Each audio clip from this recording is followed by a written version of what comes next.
सभी विद्यार्थियों को मेरा नमस्कार। स्टडी लाइव जयपुर के यूट्यूब चैनल पे आपका स्वागत है दोस्तों। देखिए दोस्तों, आज हम इस सेशन में बात करने वाले हैं उन 20 महत्वपूर्ण प्रश्न की जो आपके सेकंड ग्रेड जो अध्यापक वरिष्ठ अध्यापक भर्ती परीक्षा है जो कि आरपीएससी द्वारा ली जाती है। इस परीक्षा में इकोनॉमिक्स विषय का जो मैटर हमारे सामने आता है उस विषय को लेकर 20 प्रश्न मेरे द्वारा यहाँ बनाए गए हैं जो कि एग्जाम के दृष्टिकोण से आपके लिए काफ़ी महत्वपूर्ण होने वाले हैं। तो हम समय खराब ना करते हुए हैं आगे बात करते हैं इन 20 प्रश्न की। जैसा कि आप इस स्क्रीन पे देख पा रहे हैं, देखिए पहला जो प्रश्न है हमारा, वो पहला प्रश्न क्या है। पहला प्रश्न बात करते हैं हम प्रश्न संख्या 1, जहाँ आपके सामने स्क्रीन पर दिख रहा है कि भारत में वर्तमान में राष्ट्रीय आय मापन हेतु आधार वर्ष कौन सा है। आधार वर्ष की हम बात करेंगे कि भारत में वर्तमान में राष्ट्रीय आय मापन हेतु जो आधार वर्ष है, देखिए विद्यार्थियों, वो है 2011-12। वो है 2011-12, यानी 2011-12 वर्तमान में भारत के राष्ट्रीय आय के मापन हेतु आधार वर्ष के रूप में प्रयोग किया जाता है। देखिए आपको पहले से बता दिया है मैंने कि ये जो आधार वर्ष है 2011-12, ये 2015 में प्रारंभ किया गया।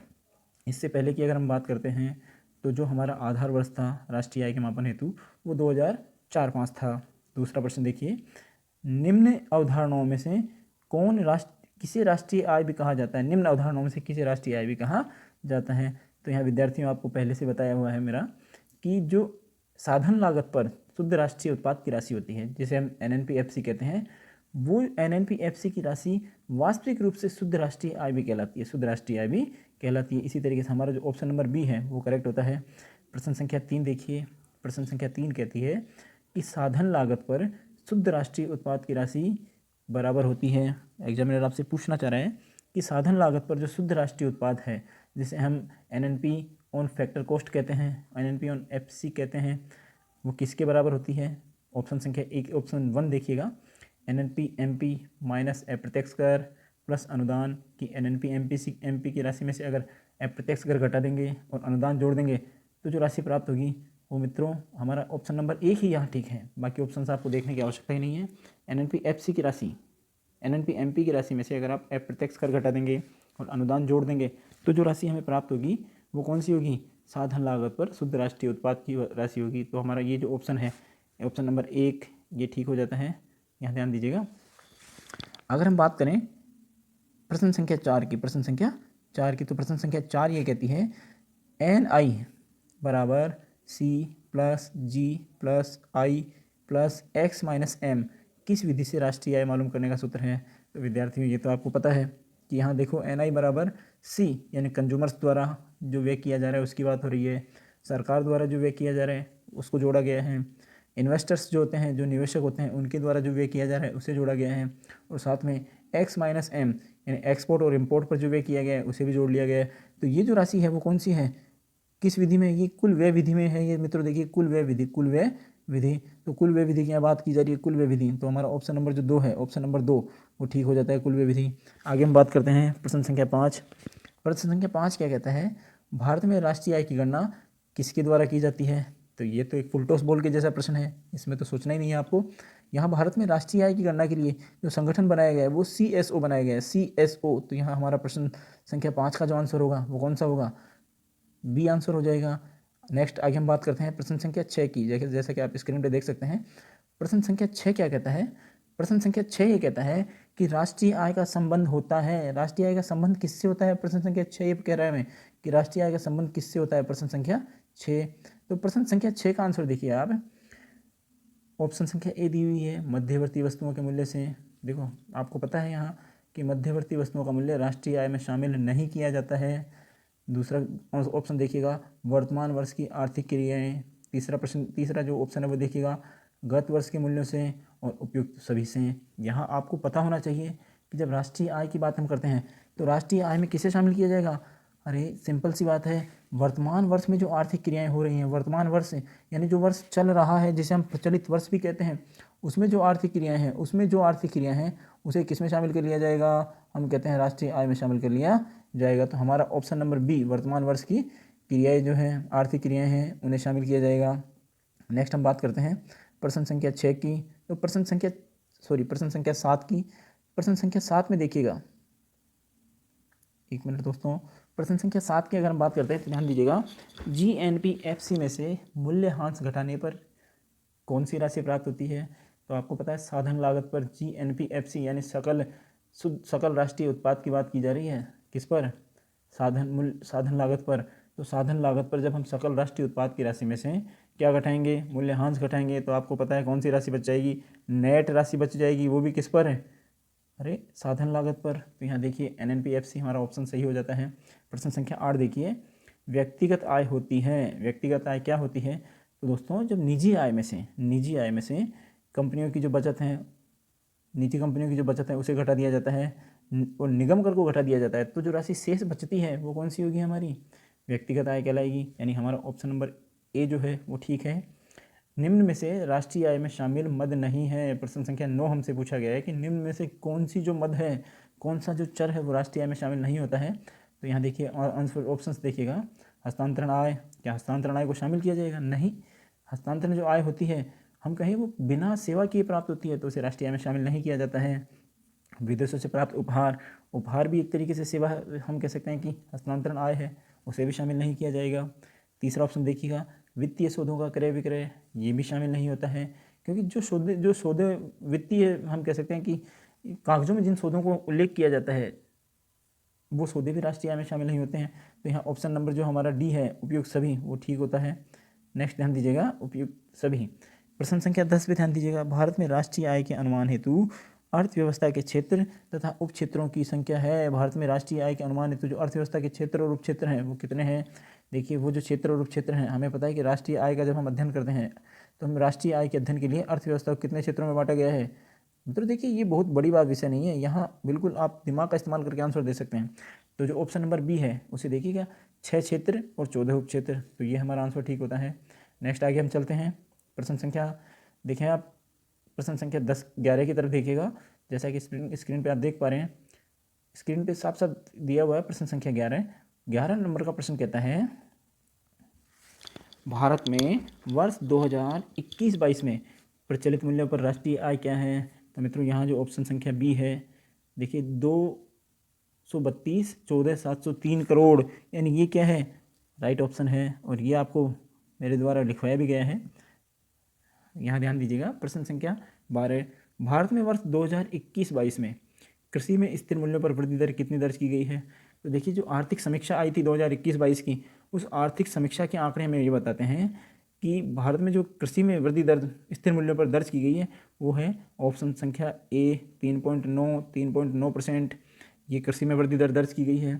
प्रश्न संख्या 13 देखिएगा, भारत में वर्ष 2021-22 में स्थिर मूल्यों पर प्रति व्यक्ति आय क्या रही है, कितनी प्रति व्यक्ति आय रही है? तो मित्रों देखिए सिंपल सी बात है कि हमारा जो ऑप्शन संख्या बी है, ऑप्शन नंबर बी है 93,973 रुपये, ये प्रति व्यक्ति वार्षिक आय रही है भारत में।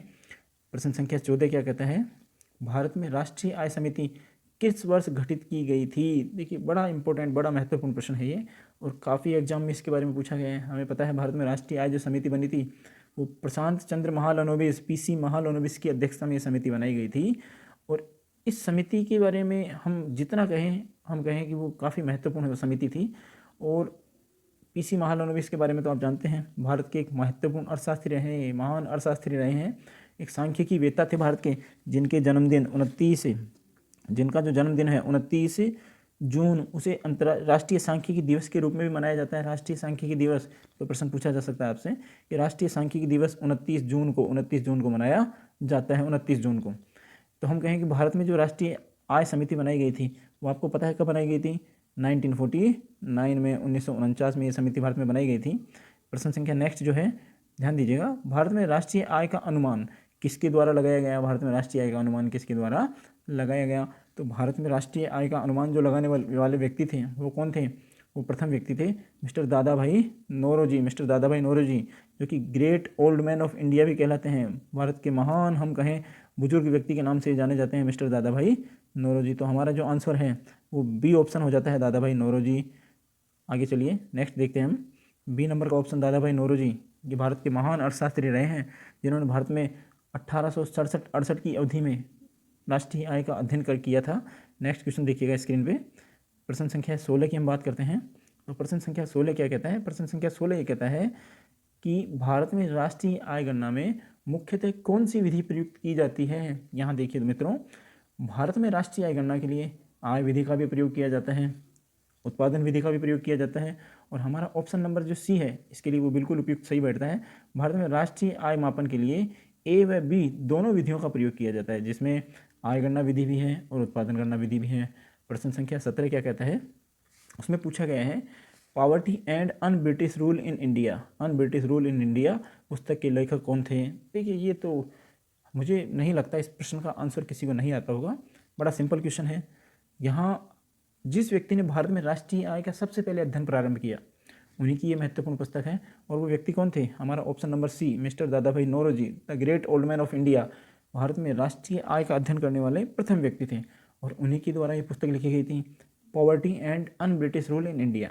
तो यहाँ ऑप्शन नंबर सी ठीक है, ऑप्शन है। प्रश्न संख्या 18 देखिएगा, राष्ट्रीय आय का विचार किसके द्वारा विकसित किया गया।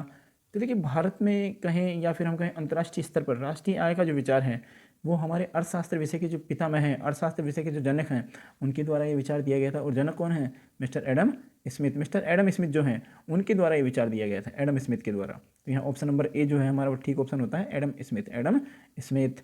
नेक्स्ट प्रश्न की हम बात करें, राष्ट्रीय आय में से संबंधित गलत कथन कौन सा है। तो गलत कथन पहचानना है आपको। राष्ट्रीय आय में केवल कारक आय शामिल होती हैं, बिल्कुल ठीक है कि राष्ट्रीय आय में किसे शामिल करते हैं, साधनों की जो आय होती है उसे शामिल किया जाता है। राष्ट्रीय आय एक प्रवाह अवधारणा है। देखिए मैंने आपको बताया था कि राष्ट्रीय आय एक गतिशील अवधारणा है, गतिशील यानी इसमें निरंतरता बनी रहती है। तो राष्ट्रीय आय कौन सी अवधारणा हुई, प्रवाह अवधारणा है, ये कथन भी ठीक है। तो हमारा ए ऑप्शन भी ठीक है, बी ऑप्शन भी ठीक है।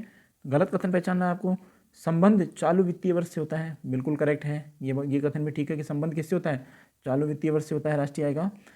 घर के स्वयं के घर में महिलाओं द्वारा किए गए कार्यों को राष्ट्रीय आय में सम्मिलित किया जाता है। देखिए दोस्तों ये ऑप्शन जो है ये गलत है। महिलाएं अपने घर में जो स्वयं कार्य करती हैं, अपने घर में जो स्वयं कार्य करती हैं उसे राष्ट्रीय आय में कभी भी शामिल नहीं किया जाएगा। और अगर यही कार्य महिलाओं द्वारा बाहर किया जाए जिसके बदले उन्हें क्या प्राप्त हो, पैसा प्राप्त हो, वेतन प्राप्त हो, यानी अगर ये क्रिया आर्थिक रूप से की जाती है, इस क्रिया के बदले अगर पैसा लिया जाता है, मनी ली जाती है, तो ये क्रिया कौन सी हो जाएगी, आर्थिक क्रिया हो जाएगी, जिसे किसमें शामिल किया जाएगा, हम कह सकते हैं राष्ट्रीय आय में शामिल किया जाएगा। और प्रश्न संख्या 20 देखिएगा, GDP-MP यानी जो हम कहें प्रचलित मूल्य पर जो GDP है तथा GNP-MP प्रचलित मूल्य पर जो GNP की राशि है मार्केट प्राइस पर, उन दोनों में प्रश्न संख्या एक बार देखिएगा, GDP-MP तथा GNP-MP में अंतर किस राशि के बराबर होता है। देखिए GDP-MP का संबंध किससे होता है, एक देश की घरेलू सीमा से होता है। और GNP-MP की बात करें तो यहाँ घरेलू सीमा के साथ साथ में GNP-MP की राशि में विदेशों से प्राप्त आय को भी जोड़ लिया जाता है, विदेशों से जो आय प्राप्त होती है उसे भी जोड़ लिया जाता है। तो यहाँ हमारा ऑप्शन नंबर जो हम कहें कि जो बी है, ऑप्शन नंबर जो बी है वो बिल्कुल करेक्ट ऑप्शन आता है। यहाँ इसमें आप कौन सा आपके ठीक हो जाता है, ऑप्शन संख्या बी, ऑप्शन संख्या बी हमारे राइट होती है। तो यहाँ ऑप्शन संख्या बी कौन सी है, ऑप्शन संख्या बी देखिए ये है, जिसमें क्या लिखा हुआ है, शुद्ध विदेशी आय का अंतर, शुद्ध विदेशी आय का अंतर। तो इस तरीके से मित्रों आपके 20% जो राष्ट्रीय आय को लेकर थे वो सोल्व करवा दिए जाते हैं। यहाँ आपको ध्यान ये रखना है कि गलत ना करें, सही आपसे होता है। अगर आपको प्रश्न पे श्योर हैं तो आप सही कीजिए। ये जो 20 क्वेश्चंस हैं ये एग्जाम के पॉइंट ऑफ व्यू से काफ़ी महत्वपूर्ण है। तो गुड लक मित्रों, ध्यान रखिएगा और प्रश्नों को बार बार रिवाइज करते रहें, क्योंकि आपके पास सेकंड ग्रेड एग्जाम होने वाली है। 21 दिसंबर से हमारे RPSC द्वारा इसका टाइम टेबल जारी कर दिया गया है, तो आप इसको बार बार दोहराते रहें। Best of luck, good luck मित्रों, बी केयरफुल और एग्ज़ाम की तैयारी कीजिए आप, ठीक है। Okay, thanks to watching.